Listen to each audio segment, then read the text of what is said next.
بسم اللہ الرحمن الرحیم۔ السلام علیکم ورحمۃ اللہ وبرکاتہ۔ الحمد للہ وحدہ والصلاۃ والسلام علی من لا نبی بعدہ۔ معزز ناظرین،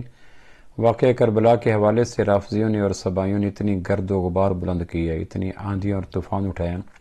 کہ تاحد نظر سارا منظر جو ہے دھندلا گیا ہے۔ بڑے بڑے اہل نظر، بصیرت والے، بصارت والے اس دھند کے اندر سے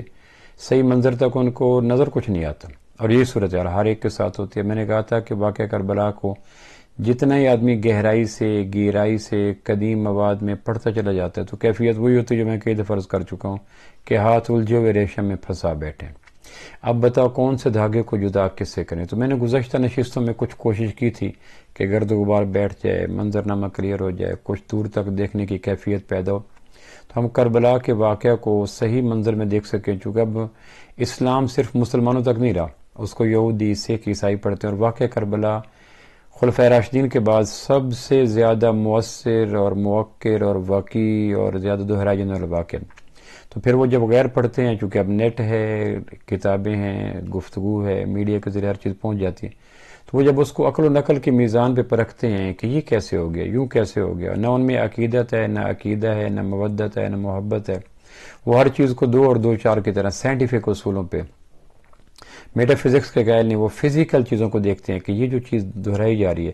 اس کو دیکھو کہ کیا انسانی عقل میں، گرفت میں، دانش میں، تجربے میں، مشاہدے میں، زمینی حقائق میں یہ بات آتی ہے۔ تو ہر چیز کو اپنے عقل و نقل کے میزان پہ تولتے ہیں، اور یہ عقل و نقل کے میزان پہ تولنے کی بنیاد اسلام نے رکھی تھی، لعلکم تعقلون، لعلہم یعقلون، لعلہم تذکرون، تدبرون، یہ ساری چیزیں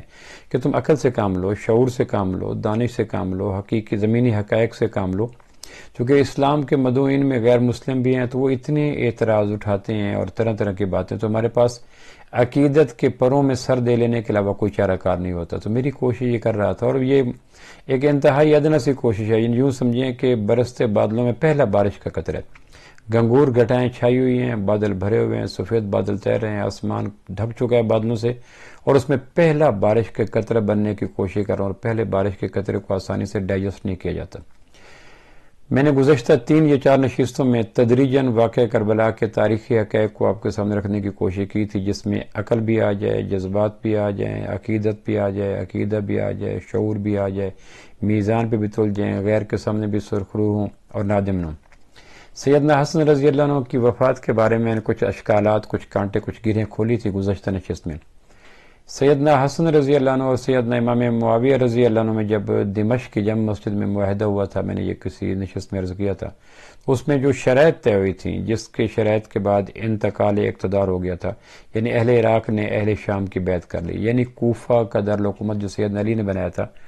اور سیدنا علی کے جانشین سیدنا حسن ہوئے تھے۔ سیدنا حسن نے 6 مہینے کے بعد، 41 ہجری میں 6 مہینے کے بعد دمشق جا کر سیدنا معاویہ رضی اللہ عنہ کے ہاتھ پہ بیعت کر کے کہا اب آپ جانے اور نظام حکومت جانے۔ اور ان میں قریبی رشتہ داریاں تھیں، یہ نہیں تھی کہ دور کے لوگ تھے جو ایک واویلا اور گرد و غبار اور ذاکرانہ رنگ اور مجلسی رنگ اور آہ و بکا کا رنگ اور تبرعی رنگ اور افسانوی رنگ اور دیومالائی رنگ قسم کے پیش کیے جاتے ہیں۔ سیدنا حسین کے گھر میں سیدنا معاویہ رضی اللہ عنہ کی سگی بھانجی ان کی سیدنا حسین کی بیوی ہیں، قریبی رشتہ داری دیکھیں۔ سیدنا معاویہ رضی اللہ عنہ کے ہمشیر ہیں سیدہ میمونہ، ان کی بیٹی ہیں جو سیدنا معاویہ کی بھانجی لگتی ہیں اور حضرت حسین کی بیوی ہیں، اور سیدنا حسن اور حسین کی سگی بھانجی جو سیدہ زینب سے بیٹی ہیں، ام محمد، سیدنا عبداللہ بن زبیر کی بیٹی، عبداللہ بن جعفر کی بیٹی ہیں، وہ یزید کی بیوی ہیں۔ قریبی رشتہ داری ہے، آپس میں تعلق داری ہے، دمشق آنا ہے، جانا ہے، تعلق ہے۔ یہ کوئی نہیں کہ جس طرح ہمارے ہاں بنو امیہ کے حوالے سے بات چلائی جاتی ہے اور بنو ہاشم اور بنو امیہ میں رقیبانہ چپلیشن پیدا کی جاتی ہے، کہ جیسے یہ جنم جنم کے دشمن ہیں، آگ اور پانی کا آپس میں جو ٹکراؤ ہو جاتا ہے، ہمارے ہاں مورخین نے اور عصر حاضر کے کچھ ناخواندہ قسم کے لوگوں نے بنو امیہ اور بنو ہاشم میں وہ دشمنیاں، وہ ناچاکیاں، وہ حریفانہ جذبے پیدا کیے کہ مت پوچھیں۔ یوں لگتا ہے کہ بنو امیہ اگر کھڑا ہے تو بنو ہاشم کو کھا جائے گا، بنو ہاشم کے بس میں آیا تو بنو امیہ کو کچا کھا جائے گا، یہ منظر۔ حالانکہ قرابت ہے، رشتہ داری ہے، خونی رشتے ہیں، آنا جانا ہے، مودت ہے، محبت ہے، یہ بات ہوئی۔ سیدنا حسن کے بعد طے ہو گیا کہ ولی عہد سیدنا معاویہ رضی اللہ عنہ کی وفات کے بعد سیدنا حسن ہوں گے۔ اب اس سے ایک اہل اسلام کو خوشی ہوئی کہ اب یوں نہیں ہوگا کہ دوبارہ جمل اور سفین کے منظر رقم نہیں ہوگے، سیدنا معاویہ کو یوں انتقال ہوگا بنیادی شرائط کے مطابق جو مسجد میں، دمشق کے جامع مسجد کے اندر حلف نامہ ہو گیا کہ سیدنا حسن ہوں گے، تو اہل نظر کو، اہل خبر کو، صحابہ کو، تابعین کو ایک گنا اطمینان ہو گیا کہ اب آندیاں نہیں اٹھیں گی، طوفان نہیں آئیں گے، زلزلے نہیں جاگیں گے، بلکہ ایک سموتھلی متوازن قسم کا نظام چل پڑے گا۔ جس دن سیدنا معاویہ کا انتقال ہوا، از خود عنان اقتدار اور حکومت کا اور خلافت کا تاج سیدنا امام حسن رضی اللہ کے سر مبارک پہ آ جائے گا۔ اور یہ ایک ایسا خوش عین اور دلکشا اور دلکش قسم کا منظر تھا کہ صحابہ کو اور تابعین کو جنگ جمل اور جنگ صفین کے زخم جو تھے اس پہ مرہم نظر آتی تھی، تو ولی عہد کے روپ میں 49 ہجری میں، 1 سال کم 50 ہجری میں سیدنا حسن کا انتقال ہو گیا۔ تو حسن کا انتقال ہوا تو پھر وہ وہمیں، وسوسے، اندیشے، عصبی سرسراہٹیں، خوف، وہ پھر شروع ہو گیا کہ اب کیا ہوگا۔ اب اگر سیدنا معاویہ نے ولی عہد فوری مقرر نہ کیا تو کل انتقال ہو گیا تو بڑے بڑے لوگ موجود ہیں، عبداللہ بن جعفر موجود ہیں، عبداللہ بن عمر موجود ہیں، عبداللہ بن زبیر موجود ہیں، امام علی مقام سیدنا حسین موجود ہیں، سیدنا ابو ہریرہ موجود ہیں، انس بن مالک موجود ہیں، ایک سے ایک بڑھ کے صحابی موجود ہیں، عشرہ مبشرہ میں سے کچھ موجود ہیں، اور بدر والے موجود ہیں، احد والے موجود ہیں، حدیبیہ والے موجود ہیں۔ تو ان میں سے ہر ایک اس قابل ہے کہ ولی عہد بنائے، اور ہر ایک اگر یہ دعویٰ کرے کہ اقتدار میرے پاس آ جائے تو ہر ایک کے اندر خلیفہ راشد کی پوری صفات موجود ہیں، چونکہ ایک ہجوم تھا اور ایک پھولوں کا گلدستہ تھا، اور ہر پھول اتنا پرکشش اور جاذب نظر تھا کہ وہ کہہ رہا تھا کہ میں ہی میں ہوں۔ اس پر 49 ہجری میں ایک صحابی ہیں سیدنا مغیرہ بن شعبہ رضی اللہ عنہ، میں ان کے بارے میں تعارف کرا دوں۔ ہمارے ہاں طینت اور بد وضع اور مشکوک لوگوں نے صحابہ کے دلوں اور نیتوں پہ جا کے حملہ کیا، حالانکہ صحابہ علماء نے لکھا ہے اگر کوئی ایسی حدیث صحیح ہو، یہ لکھا ہے محدثین نے، ایسی حدیث صحیح ہو جس کے ماننے کے بعد صحابی کے چہرے پہ خراش آتی ہو، صحابی کے تقدس پہ حرف آتا ہو، صحابہ کے مقام میں گراوٹ آتی ہو،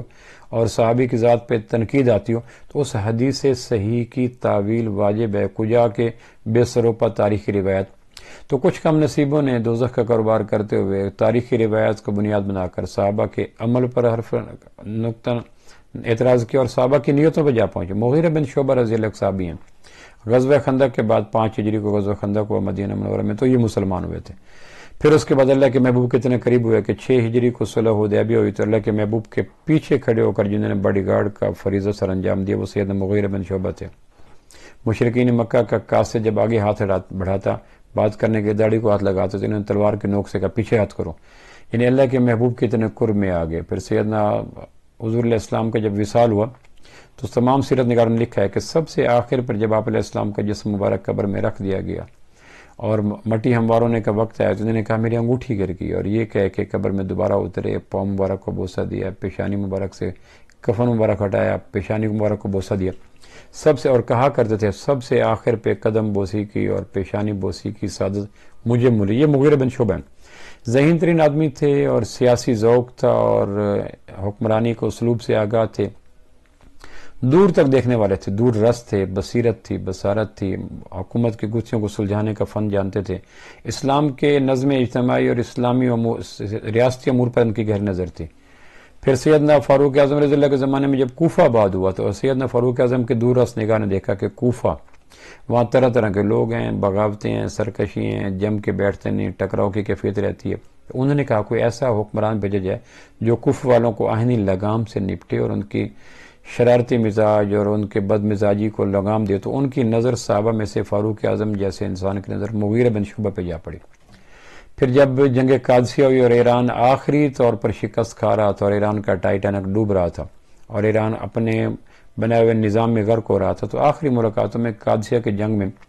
مغیرہ بن شعبہ رضی اللہ عنہ کو قاصد بنا کر کسرا سے ملاقات کے لیے بھیجا گیا۔ کسرا اس دور کا ایسے تھا جیسے امریکہ کا پریزیڈنٹ ہو، اور کون امریکہ کے پریزیڈنٹ سے ڈائلاگ کرے گا، تو اس دور میں فاروق اعظم کے عقابی نگاہ نے کہا مغیرہ بن شعبہ اس معاملے میں اس مقام پر ہیں کہ وہ کسرا قیصر روم، کسرا ایران کے ساتھ بات کر سکتے ہیں، گتھیاں سلجھا سکتے ہیں، ریاستی امور پر گفتگو کر سکتے ہیں، سیاسی مشاورت کر سکتے ہیں، ان کو سیاسی میدان میں ہار دے سکتے ہیں۔ تو مغیرہ بن شعبہ رضی اللہ عنہ وہاں گئے تھے، یہ اس مقام کے صحابی تھے اور ان کے بے شمار فضائل ہیں۔ یہ سیدنا معاویہ رضی اللہ عنہ کے پاس گئے کہ سیدنا حسن کا انتقال ہو گیا اور امت پھر سے اس چرواہے کی طرح ہو رہی ہے، ریبڑ کی طرح جس کا چرواہا کوئی نہیں۔ آپ کے جانے کے بعد اگر اس ریوڑ کا چرواہا نہ ہوا تو پھر ریوڑ بکھر جائے گا، کوئی کہیں چلا جائے گا، کوئی کہیں چلا جائے گا۔ مہربانی کر کے اس ریوڑ کو چرواہا دیں تاکہ بکریوں کو اطمینان کے ساتھ منزلوں سے چرا کے واپس باڑے تک لا سکے۔ یہ ایک بڑی عمدہ تشبیہ تھی۔ عربوں میں تھا کہ ریوڑ کو اطمینان سے جنگل سے بچا کے، گزرگاہوں سے بچا کے، وادیوں سے بچا کے اپنی چراگاہ سے لے کر وہاں اپنے باڑے تک لے آنا، تو انہوں نے کہا اپنا کوئی چراگاہ ریوڑ طے، ان کا چراگاہ ریوڑ کا کوئی چرواہا طے کریں۔ تو سیدنا معاویہ رضی اللہ پہلے متفکر تھے، کہنے لگے حسن رضی اللہ اس قابل تھے کہ میرے بعد ولی عہد بنتے، امور خلافت کو چلاتے، اب کیا کیجیے۔ تو سیدنا مغیرہ بن شعبہ رضی اللہ عنہ نے پہلی دفعہ اس سیاسی اور اہم امر کی طرف اشارہ کر کے کہا آپ ضرور کسی نہ کسی کو ولی عہد بنائیں، ورنہ جنگ جمل اور جنگ صفین کے دوبارہ منظر میں اپنے ماتھے کی آنکھوں سے دیکھ رہا ہوں۔ اس پہ سیدنا معاویہ رضی اللہ نے کہا کہ بولیں آپ کی نظر میں کیا ہے؟ تو سیدنا مغیرہ بن شعبہ جیسے صحابی جن کو عہد نبوت ملا، خندق کے بعد تبوک میں گئے اور خیبر میں غزوہ میں گئے، فتح مکہ میں گئے، حنین میں گئے، قادسیہ میں گئے، فاروق اعظم کا زمانہ گزارا، کوفہ کی گورنری گزاری، سیدنا معاویہ کے زمانے میں بھی گورنر تھے، جمل اور صفین میں ان کا بنیادی کردار ادا کیا۔ انہوں نے کہا میرا مشورہ یہ تاریخی روایت ہے، ناظرین پھر میں دوبارہ کہہ رہا ہوں، یہ قرآن و سنت کی باتیں نہیں، یہ تاریخی روایت ہے، اور تاریخی روایات میں میرا رد و قبول کا معیار یہ ہوتا ہے کہ تاریخ میں اگر دو قسم کی روایت آ رہی ہیں، ایک روایت وہی مورخ اسی کتاب میں اسی صفحے پر لکھتا ہے اور اس کے قبول کرنے سے کسی صحابی کا شخصیت خراب ہوتی ہے، یا کس صحابی کا چہرہ داغدار ہوتا ہے، یا کس صحابی کے متعلق بدگمانی کے جراثیم پیدا ہوتے ہیں، اور وہی مورخ اسی صفحے پر وہی دوسری روایت لکھتا ہے جو صحابی کے مقام، صحابی کی عظمت، صحابی کے تقدس، صحابی کی پاکیزگی، صحابی کے طہارت اور جو قرآن نے صحابہ کا مقام بیان کیا اس سے میل کھاتی ہے۔ تو میرا قبول تاریخ کا معیار یہ ہے، قبول رد کا پیمانہ یہ کہ میں تاریخ کی ان روایات کو لیتا ہوں جو صحابہ کے مقام جو قرآن نے طے کیا اس کے مطابقت ہیں۔ بعض لوگ کہتے ہیں کہ مطالعہ تاریخ کا یہ کون سا انداز ہے کہ ایک ہی مورخ، ایک ہی کتاب، ایک ہی صفحہ، ایک روایت لے لو دوسری کو چھوڑ دو۔ تو سچی بات یہ ہے کہ کافروں کے نزدیک مطالعہ تاریخ کا معیار یہی ہے کہ ہر روایت کو لے لو۔ مسلمانوں کا مطالعہ تاریخ کا معیار ناظرین اور ہے۔ ہم جب بھی مطالعہ تاریخ کرتے ہیں تو ہم قرآن کو سامنے رکھتے ہیں، حدیث صحیح کو سامنے رکھتے ہیں، اس فیصلہ کو سامنے رکھتے ہیں، صحابہ کے مجموعی زندگی کو سامنے رکھتے ہیں،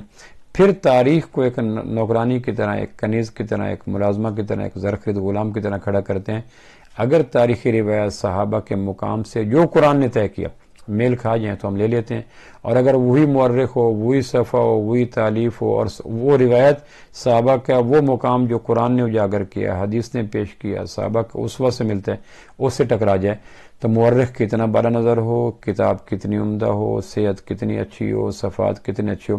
اس کو رد کرنے میں پلک جھپکنے سے پہلے بھی میں اس کو رد کر کے کوڑے کے ٹوکری میں پھینک دیتا ہوں، کیونکہ میرے نزدیک معیار اور ایمان اور بنیاد یہی فرق ہے۔ کافر اور مسلمان کے تاریخ کے رد و قبول کا فرق یہی ہے۔ تاریخ کافر کے پاس نہ قرآن ہے، نہ حدیث ہے، نہ اسوہ صاحب ہے، اس کے نزدیک کل کائنات تاریخ ہے۔ ہمارے نزدیک ناظرین تاریخ ہے لیکن ایک غلام کی حیثیت سے، نوکرانی کی حیثیت سے، ملازمہ کی حیثیت سے، کنیز کی حیثیت سے اور سب مصر قسم کے غلام کی حیثیت سے۔ تو سیدنا مغیرہ بن شعبہ رضی اللہ عنہ نے پہلی دفعہ مشورہ دیا سیدنا معاویہ رضی اللہ عنہ کو 49 ہجری میں سیدنا حسن کی وفات کے بعد کہ آپ یزید کو ولی عہد بنا دیں۔ اب یزید کون تھا اور یزید کا کردار کیا تھا؟ تاریخ میں دو قسم کے یزید کے بارے میں کردار سامنے آتے ہیں۔ میں اگلی نشست میں عرض کروں گا کہ وہ دونوں کردار ابن خلدون میں بھی ہیں، ابن کثیر میں بھی ہیں، تبری میں بھی ہیں، طبقات ابن سعد میں بھی ہیں، انصاب القریش میں وغیرہ وغیرہ، اور ان دونوں کرداروں میں سے ایک کردار یزید کا کردار وہ ہے جس میں کالک ہے، رسوائی ہے، جواری ہے، زانی ہے، شرابی ہے، قاتل ہے، واشی ہے اور طوائفہ کا رسیہ ہے اور گانے بجانے کا عادی، ایک کردار یہ ہے۔ دوسرا کردار انہی تاریخ کی کتابوں میں انہی مورخین کی نظر میں سامنے آتا ہے، وہ میں رکھوں گا، اور پھر میری کوشش یہ ہوگی کہ تاریخ کا وہ کردار قبول کیا جائے جس کے قبول کرنے کے بعد جن صحابہ نے یزید کی بیعت کی ان کا مقام مجروح نہ ہو، ان کی حمیت، ان کی شجاعت مجروح نہ ہو، ان کے دوراندیشی مجروح نہ ہو، ان کا تقوی طہارت مجروح نہ ہو۔ اگر ہم ایک ایسا مقام اور کردار یزید کا قبول کر لیتے ہیں جس کے بعد صحابہ کے حصے میں مداہنت آتی ہے، چاپلوسی آتی ہے، خوشامد آتی ہے، خوف آتا ہے، تقیہ آتا ہے، ڈر آتا ہے، تو ہم ایسے تصور کو قبول کرنے سے اللہ کی پناہ چاہتے ہیں۔ اگلی نشست میں یہ عرض کروں گا، آج کی نشست میں نے اتنا عرض کیا کہ یہ یزید کی ولی عہدی کب آئی، محرک کیا تھا، محرک کون تھا، محرک کیوں پیش ہے، اس کا سبب کوئی مادیت نہیں تھی، حکومت. اور پھر یہ لکھا ہے امام ذہبی نے اور ابن کثیر نے لکھا ہے کہ سیدنا معاویہ نے یزید کو ولی عہد مقرر کرتے ہوئے یہ کہا تھا. یہ امام ذہبی نے لکھا ہے، ابن کثیر نے البدایہ والنہایہ میں لکھا ہے کہ یا اللہ اگر یزید کو ولی عہد بنانے کی بنیاد میرا بیٹا ہونا ہے تو تجھے تیری عزت کا واسطہ میری زندگی میں یزید کو موت دے دے، اور اگر یزید کو ولی عہد بنانے کی بنیاد یہ ہے کہ یزید اس کے اہل ہے، یزید میں صفات ہیں، یزید نظم حکومت کو چلا سکتا ہے اور امت کی بہتری مقصود ہے، تو یزید کو اس مقام تک پہنچا دے. یہ ذہبی نے، ابن کثیر نے البدایہ میں لکھا ہے. اور یہ سیدنا معاویہ کا وہ قول ہے جس کے بعد بدگمانی کا کوئی بھی جھونک اور کسی قسم کی رواداری نہیں ہو سکتی. اگلی نشست میں ناظرین ہم یہ عرض کریں گے کہ سیدنا مغیرہ بن شعبہ جو خندق کے بعد مسلمان ہوئے اور حدیبیہ میں باڈی گارڈ بنے اور خیبر میں شریک ہوئے اور فتح مکہ میں پیش تھے، حنین میں شامل ہوئے اور غزوہ طائف میں شامل ہوئے اور عہد صدیقی میں نمایاں ہے، عہد فاروقی میں نمایاں ہے، عہد عثمانی میں نمایاں ہے، عہد علوی میں نمایاں ہے، عہد حسن میں رہے سیدنا معاویہ کے. انہوں نے یزید کے متعلق ولی عہد بنانے کی تجویز پیش کیوں کی تھی؟ السلام علیکم ورحمۃ اللہ وبرکاتہ.